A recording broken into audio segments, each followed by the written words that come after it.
Hello, ladies and gentlemen. Welcome to UK Dreamers. In today's session, we'll be talking about a very different topic, guys. It's not medical, it's not ethical, it's not even how do you deal with your UK life. It's essentially about side hustle, the burning topic in the minds of all of you guys and girls. I think our generation is basically, I may say, blessed, or I may say in the wrong direction, because we want something always there working for us, making money for us, the side hustle.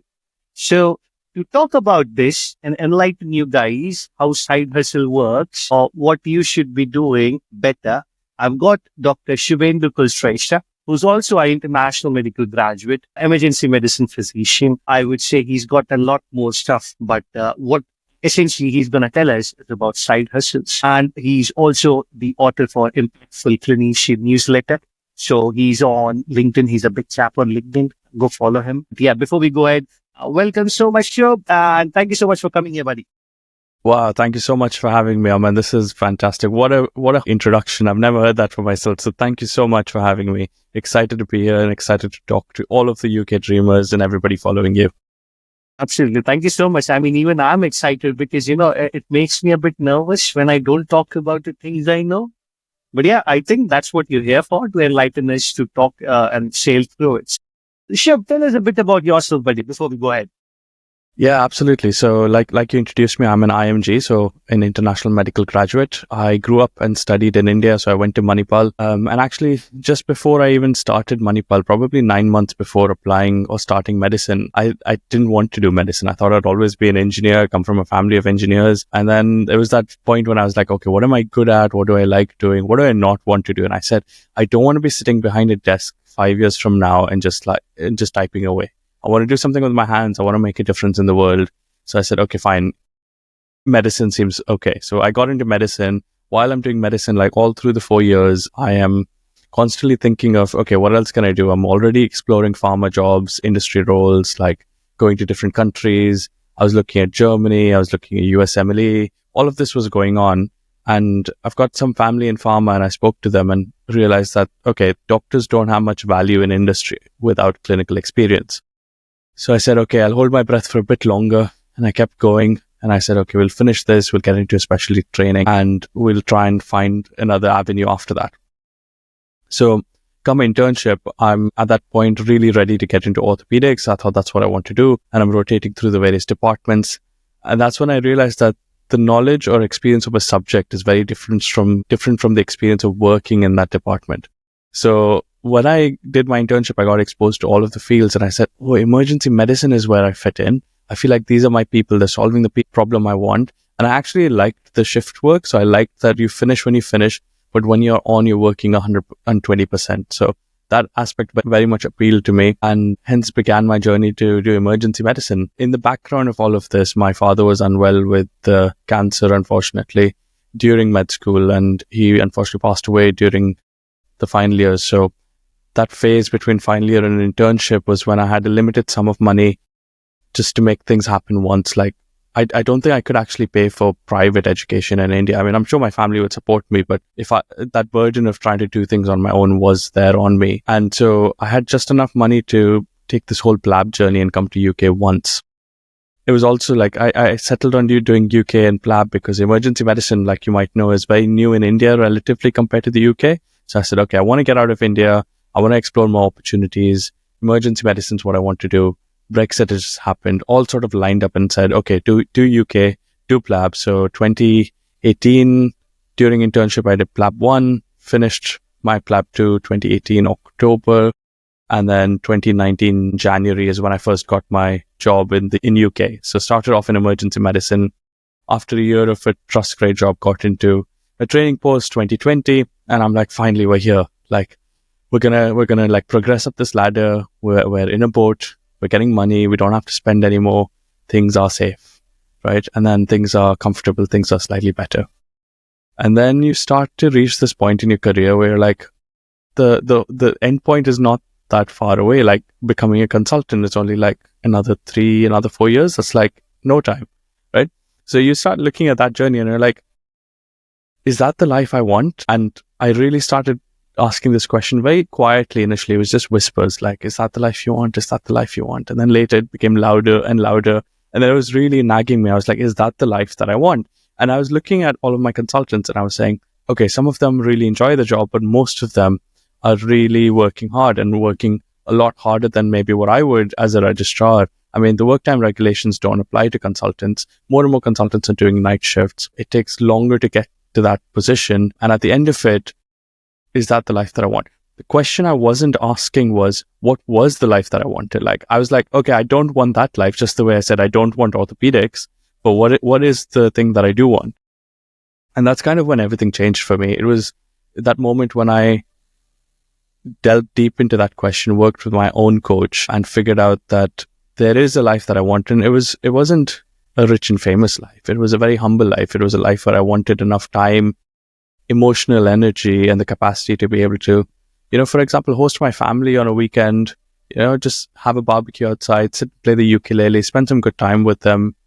And here I was as a registrar in emergency medicine, just absolute zombieing my way through the time between shifts. So that's when things kind of changed. And I made a decision that I'm going to look for an alternate career and I'm going to finally make this leap and get out of medicine, as many of us often do. That's good. That's good. I mean, because you heard your inner voice, which most of us are still very, very confused. And, as I was talking in the beginning, people think I need to have some or the other side hustle. But you are a great example who made medicine their side hustle and were actually doing something different full time. So it's not like we've broken the Hippocrates oath or we've stopped serving humanity. We've stopped serving being doctors. We are doing all of those stuff. There's something bigger in life that we want to achieve. So tell us a bit, like, why did you started on this? What triggered you through? And what made you think executive coach is something that would be a bit different because it's not medical. It's nowhere related to being a doctor, isn't it? Yeah, that's exactly it. So like that want to serve, that want to make a difference in the world was still there. And in fact, it was there so much that I said, this one-on-one work, like I make a difference in one patient's life, but I'm not creating value that's bigger. And this is kind of really hard to explain, but hopefully some of your listeners will resonate with this. There was this constant urge that I'm capable of doing so much more and making a bigger impact. So this itch to make an impact, to make a difference had grown so big that I was ready to give up this training number I'd fought for. And I was like, okay, I'm going to go into management consulting. I changed my CV, learned a couple of other skills, figured out how to show my value and managed to get an interview at a big management consulting firm. I managed to get myself an interview. And as a stepping stone, I said, okay, let me do a quality improvement fellowship where I'm still doing a little bit of medicine and I'm still taking on some of that problem solving element. So I'm not entirely leaving medicine. It was a little bit more of a transition for me. I was doing less medicine, a bit more problem solving. And I really, really enjoyed it. I thought I was making the impact that I wanted to make. I was solving bigger problems. In fact, I was helping solve problems that impacted the staff I worked with so that they could help the patients they were working for. And it was really energizing for me. And that's the moment when I got introduced to coaching was in that job.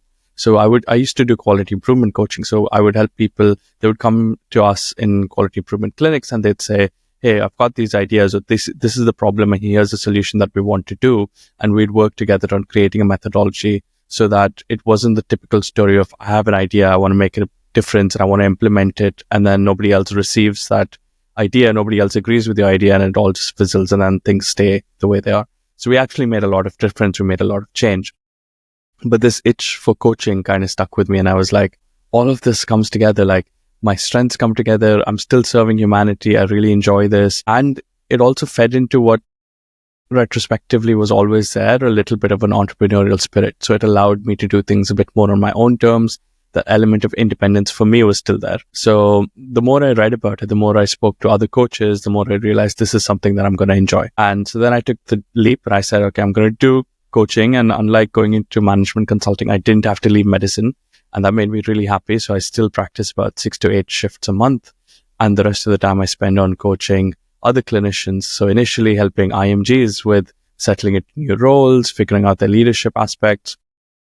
And then later people started asking me, like, how are you balancing the two roles? So I said, okay, let's work on that. And there's more and more people that need clarity there than anything else. And probably your listeners will enjoy that as well. And I'm happy to share whatever I know about all of this, so that they can benefit. I think it's more like there's a new drug in the market. No one knows much about the drug. People are curious. What's the side effects? How does it act? How does it work? Who is not meant to be taking it? I think that's what we all are doing, trying to do, I would say, still learning and stuff. So okay, you were talking, when we were talking earlier, you were talking something about the seven key drivers. Give us a bit of a more idea. What are these drivers? How do these impact us as clinicians, as humans, as side hustlers, and I would say entrepreneurs? Yeah. So when I started looking at this, I mean, there was one thing to try and figure this out for myself over like a course of 2 years. But when it came to helping other people, I had to really make it something worthwhile, something that saved their time and something that was applicable across people who either were doing something like us, where we're doing an entrepreneurial venture versus someone who wants to go into industry like I did want to before as well. So what I kind of filtered through and found were 7 drivers that would help you make medicine your side hustle. And that's essentially scaling down your clinical time so that you can do something else. And you can scale down your clinical time to whatever element you want. So 50%, 20%, leave it all together. That's up to you really. But if you nail these 7 key drivers, you're going to be successful in whatever else you take up, because you're going to be playing the game the rest of the world is playing, which we as doctors often get shielded from and unfortunately we don't get to learn. So I'll just list them out for you. So the 7 key drivers are, first one is niche clarity. So understanding what your value in this world is, what problem you're here to be solving. Second one is value creation. So how do you combine your experiences and your niche and your strengths to create value in the world? Third is network and influence. So this is the bit which is featured around your personal brand and your career narrative. The fourth one is a mindset. So this mindset bit is, I think, a huge stepping stone that allows us to take complete different perspective of everything that's going on and really leverages the time we put into it. The sixth one is time management, and I do this through systems and processes. Seventh one is strategic execution. So strategic execution means that as medics, we know we don't have time.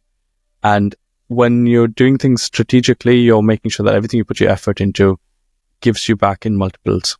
So those are the 7 key drivers: niche clarity, value creation, network influence, mindset, time management, strategic execution, and systems and processes. I think all of these key indicators have a very important role, but I would say as people who want to do this, the first point is the hardest, because in a world full of competition and things evolving so fast and being dynamic, and as medics, as doctors, I would say we lack in those. We would be happy reading about a latest guideline or a latest medication or change in the patient management and stuff, but we barely take any importance, I would say, of our own personal goals.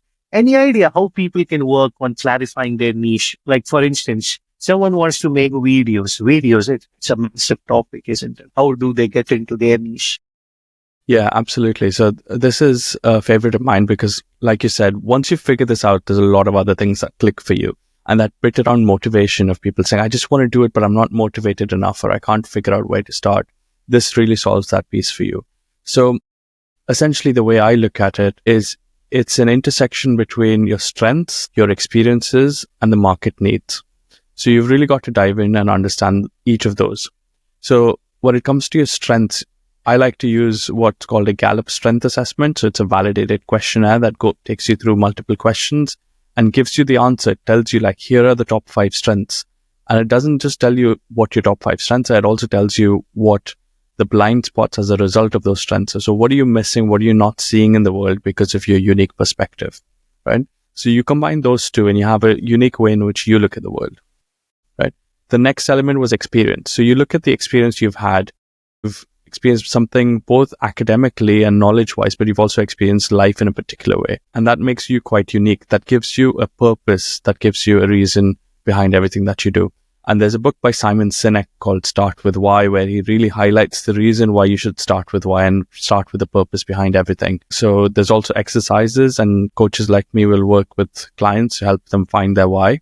So now you've got 2 elements. You've got your unique strengths, you've got your unique purpose. So 2 uniques make exponentially greater unique. And then the third bit is the market needs. So market needs is You then look at problems that, or like the people and the problems that you're passionate about solving and how they line up with your unique strengths and your unique value in the world and your purpose.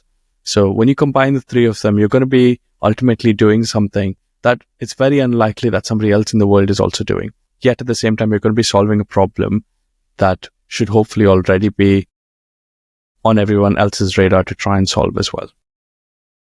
Does that make sense? Thank you so much for clarifying about the niche clarity for people. But I think it's easier said than done because you have 1,000 thoughts in your head.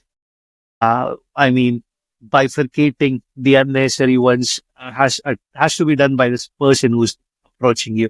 But thank you so much. They were very good learning points there. So I was also going through your profile, and there's something which I found very, very interesting. It was the personal brand. So, I mean, many of us, I would say we are still our own personal brand, but how do we get that branding better appealing?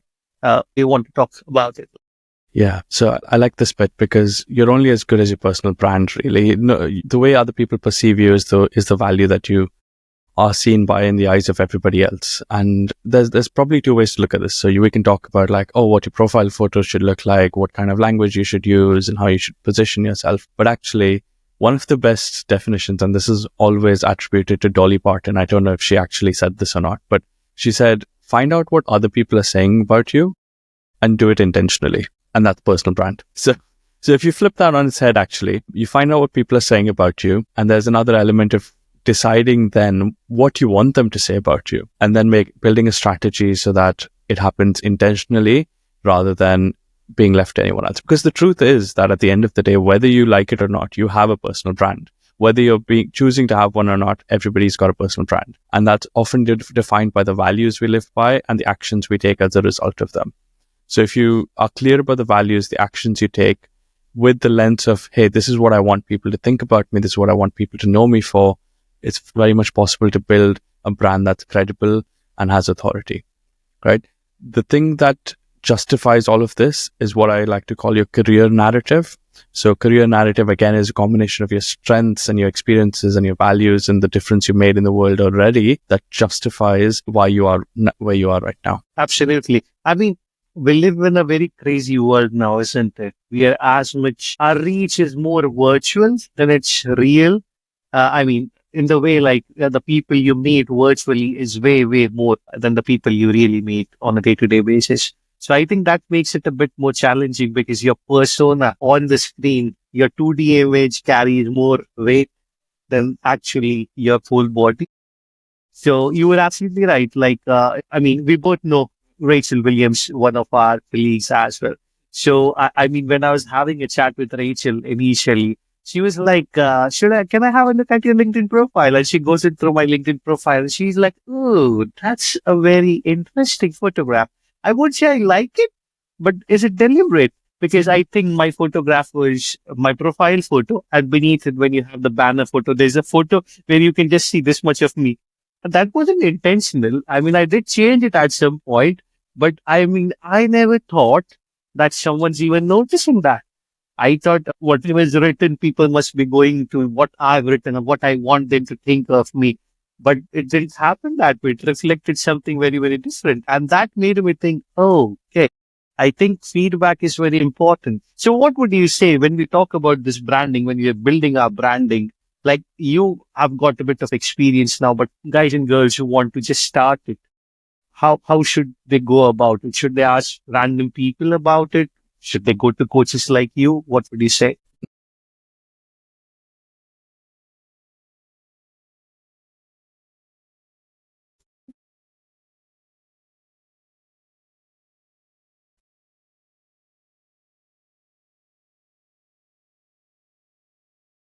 Yeah. So people like Rachel are fantastic actually, because she's got that unique eye to be able to look at other people's profiles and tell them, hey, how are you actually being perceived, in a very nice way to show you how to improve it. I think where people should start for themselves is start generic. So start by emulating somebody you like and somebody you follow. And then gradually along the way, you'll find how to improve it and how to tailor it to be more yours and more your own. So don't be so start by emulating other people that you like, and then later you'll be able to tailor it the starting is the first bit. So if you haven't even started, know that you already have a personal brand that others are seeing and you don't have control. You haven't asserted your control over it. So you can assert your control by starting to emulate somebody and then iterating from there. People like Rachel Williams is a great place to start. Coaches like me probably come in when you're taking on a bigger project, when you're working towards a larger goal. But the very least that you can do is start by emulating somebody you look up to. Go ahead and just outright copy them. They won't actually mind. And then you can gradually tailor and improve it to make it more specific to yourself. Coaches like me come in when there's deeper work to be done around your mindset, your overall strategy, and when there really is a big goal that you're out to achieve. So that's my recommendation. Absolutely. So, I mean, guys and girls, it's never a straightforward road, isn't it? It's really difficult because when you're working full time, trust me, there is a very, very bare minimum chance you can think of this, because I started UK Dreamers almost 3.5 years ago. And I'm still going, step by step. But this year, since I've gone less than full time, I can dedicate some time, think about it, make a decision about it. Yes, people will call you crazy. I've been told that you've lost your mind. Who cuts their training short for doing something like this. You are a man. You don't have, to look about the kids. Your only job is make money. There's so much of demotivation. But I was very, very crystal clear. Yes, I mean, health reasons were a big part of it for me to formulate this. Yes, I want to do this. But I think I would say it's been the best decision, because these are two different boats, isn't it, Shubhan? You have to maintain the balance before you jump off from one ship like as you did. So, okay. So tell us, how can people actually start? Yes, we've talked about the niche thinking, this, that, but someone wants to do this. How would you encourage them? 3 steps to start this process. Yeah. So, I've been talking to so many people, and the first things holding them back is a fear of failure and not knowing where to start and how to get going. So what I've done is I've created a quiz. So this quiz in under 3 minutes will take you through a set of questions and tell you where you stand against these 7 key drivers. It'll give you a score so you know exactly which areas to focus on, and it'll give you specific recommendations for your score. So that's probably a really good place for a lot of your listeners to start. So we'll make sure to leave a link to that in the description and the comments. And if they follow me on LinkedIn, they'll definitely find it there as well. Yeah. Okay. So, guys and girls, we've tried to give you a brief overview where medicine can be a side hustle. It's not easy.